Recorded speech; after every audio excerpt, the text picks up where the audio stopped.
Big Tune started in like fall of '04. Myself, Jay Moore, and my partner Vitamin D created a program to showcase the talents of up and coming producers.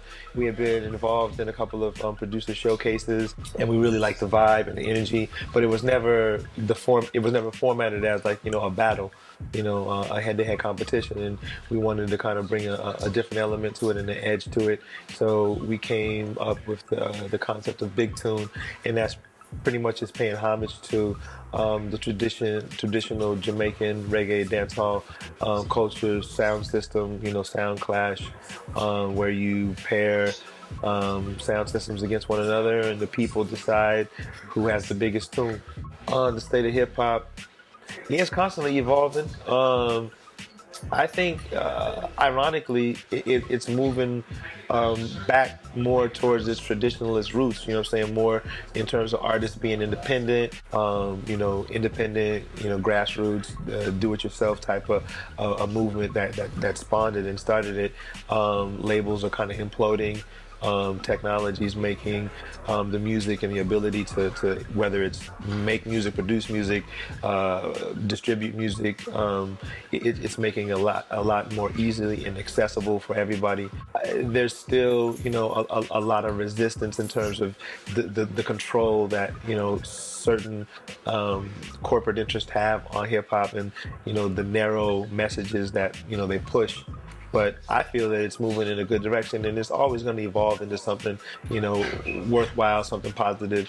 It just takes time, you know what I mean? So I grew up in this culture, you know what I'm saying, and blessed to contribute, and give back to the culture.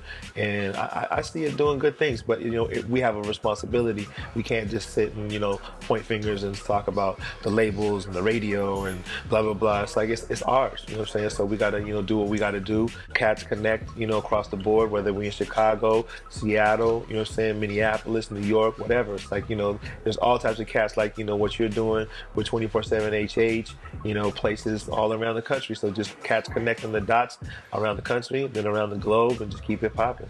Any advice that I could give, up and coming artists or up and coming, producers or MCs that are interested in, looking at the culture, as something to get into, is if you're looking at it from a business perspective, saying don't always treat it like a hustle. You know what I mean?